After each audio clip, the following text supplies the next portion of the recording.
साथियों, जब चंद्रयान 3 पृथ्वी से 173 किलोमीटर की दूरी पर था, तभी कुछ ऐसा हुआ जिससे इसरो को चंद्रयान 3 के थ्रस्टर्स को चालू करना पड़ गया और इसरो ने चंद्रयान 3 की दिशा को भी बदल दिया।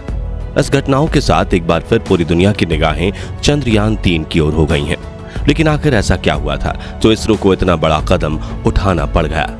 आइए इसके बारे में जानते हैं। दरअसल दोस्तों, आपको बता दें कि इसरो का पहले से निश्चित किया हुआ एक काम था जिसे इसरो ने अंजाम दिया था और इसरो के वैज्ञानिकों को पहले से ही इस पूरे घटनाक्रम के बारे में पता था। इसका कारण जानने से पहले आपको अंतरिक्ष से जुड़ी कुछ बातें जाननी होंगी, तभी आप इसरो के ऐसा करने के पीछे का राज समझ पाएंगे। असल में दोस्तों, जब भी कोई यान पृथ्वी से लॉन्च किया जाता है तो वो सीधा अपने लक्ष्य तक नहीं जाता, बल्कि सबसे पहले वो अंडाकार कक्षा में पृथ्वी की परिक्रमा करता है।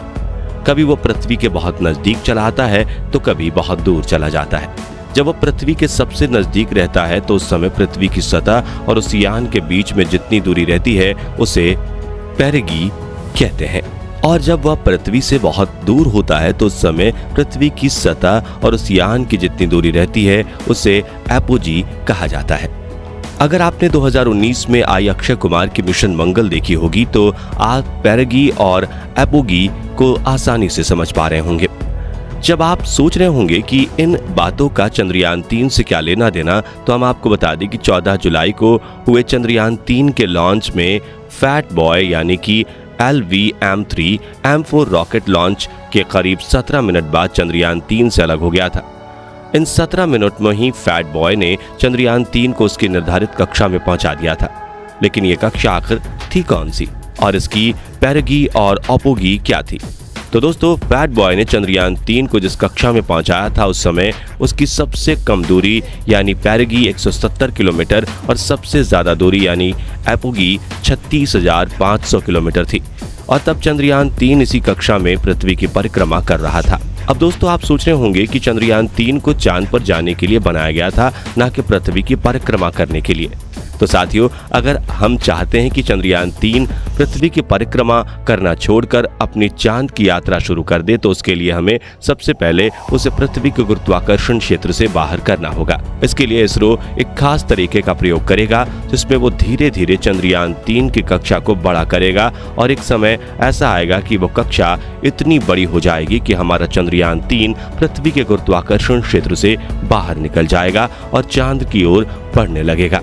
यानी चंद्रयान 3 पृथ्वी के चारों ओर परिक्रमा करने का चक्कर धीरे धीरे बढ़ाता जाएगा और एक चक्कर ऐसा होगा जिसमें चंद्रयान पृथ्वी से काफी दूर और चंद्रमा के नजदीक होगा, जिसके बाद हमारा चंद्रयान पृथ्वी को छोड़कर चंद्रमा की परिक्रमा करना लगेगा और इसी चक्कर में चंद्रयान और चंद्रमा के बीच की दूरी मैक्सिमम होगी, जिसके बाद चंद्रयान की यह परिक्रमा धीरे धीरे कम होती जाएगी और एक समय ऐसा आएगा जिसमें चंद्रयान की चंद्रमा से दूरी महज 30 किलोमीटर होगी, जिसके बाद चंद्रयान 3 को चंदा मामा की धरती पर उतारा जाएगा। लेकिन साथियों, यह काम जितना हमें सरल लग रहा है इतना सरल नहीं है। इसमें कई रहस्यमय घटनाओं का सामना करना पड़ता है। आइए इसे थोड़ा और ढंग से समझते हैं। दोस्तों, अपने पूरी प्रक्रिया तो समझ ली, लेकिन आप ये नहीं समझ पाए होंगे कि चंद्रयान 3 तो अभी अंतरिक्ष में है, फिर इसरो इसकी कक्षा को बदलेगा कैसे? तो आइए हम आपको पहले इसका जवाब दे देते हैं। दरअसल इसरो को पहले से ही इन सभी बातों का पता था, इसलिए इसरो ने चंद्रयान 3 की दिशा और कक्षा बदलने के लिए उसमें थ्रस्टर्स लगाए थे। इन थ्रस्टर्स को चालू करके इसरो चंद्रयान 3 की दिशा और गति को नियंत्रित कर सकता है। जब चंद्रयान 3 को लॉन्च किया गया था और उसे अंतरिक्ष में पृथ्वी की कक्षा के अंदर छोड़ा गया था तो उस समय वो 170 किलोमीटर पेरिगी और 36,500 किलोमीटर एपोगी पर पृथ्वी के चक्कर लगा रहा था, और तभी इसरो की तरफ से चंद्रयान 3 के थ्रस्टर्स चालू कर दिए गए। इस समय इसरो चंद्रयान 3 के कक्षा बदलने की प्रक्रिया को शुरू कर रहा था, जिसे अंग्रेजी में अर्थ बाउंड फिरिंग कहते हैं। इसकी पुष्टि इसरो ने 15 जुलाई 2023 को किया अपने ट्वीट में। इसरो ने अपने ट्वीट में बताया कि चंद्रयान 3 की अर्थ बाउंड फिरिंग 1 को सफलता के साथ पूरा किया जा चुका है और चंद्रयान 3 में लगे सभी उपकरण बढ़िया ढंग से काम कर रहे हैं। अर्थ बाउंडिंग फिरिंग 1 के बाद चंद्रयान 3 की पेरिगी 170 किलोमीटर से बढ़कर 173 किलोमीटर हो गई, वहीं इसकी एपोगी 36,500 किलोमीटर से बढ़कर 41,762 किलोमीटर हो गई है। इसरो प्रमुख ने बताया कि अपनी पूरी यात्रा के दौरान 5 बार चंद्रयान की कक्षा बदली जाएगी। 17 जुलाई को किए गए ट्वीट में इसरो ने बताया कि इसरो ने सफलता के साथ चंद्रयान 3 को दूसरे अर्थबाउंड फेयरिंग 2 को भी कर लिया है। इसी के साथ साथ अब चंद्रयान 3 226 किलोमीटर की पैरगी और 41,600 किलोमीटर की अपोगी पर पृथ्वी की परिक्रमा करने लगा है। इसरो ने 18 जुलाई को किए अपने ट्वीट में बताया कि चंद्रयान 3 की अर्थबाउंडिंग फेयरिंग 3 को भी सफलता के साथ पूरा कर लिया गया है। चंद्रयान 3 अब अपनी तीसरी कक्षा में प्रवेश कर चुका है। अपनी इस तीसरी कक्षा में चंद्रयान 3 की पैरगी 228 किलोमीटर और अपोगी 51,400 किलोमीटर है, जिस पर यह वर्तमान में पृथ्वी का चक्कर लगा रहा है। साथ ही इसरो की तरफ से यह भी बता दिया गया कि चंद्रयान 3 को 20 जुलाई दोपहर के 2:03 पर उसकी चौथी कक्षा में भेजा जाएगा।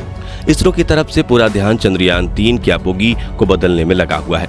इसरो इसे पृथ्वी से ज्यादा दूर भेजना चाहता है। एक रिपोर्ट के मुताबिक इसरो का मकसद 31 जुलाई के पहले चंद्रयान 3 को पृथ्वी से कम 1 लाख किलोमीटर की दूरी पर पहुंचाना है, जिसके बाद चंद्रयान 3 को लूनर ट्रांसफर ट्रेजेक्टरी ऑर्बिट यानी कि एक लंबी दूरी वाली कक्षा में भेजा जाएगा।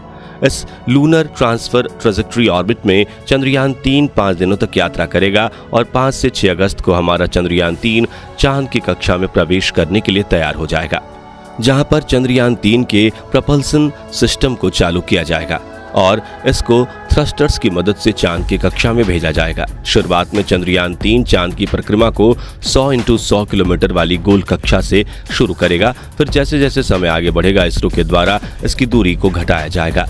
17 अगस्त को पेलोड, लैंडर और रोवर मॉड्यूल से अलग हो जाएंगे और उसके बाद लैंडर और रोवर को चांद की अंडाकार कक्षा में लाया जाएगा, जिसकी अधिकतम दूरी 100 किलोमीटर और न्यूनतम दूरी 30 किलोमीटर होगी।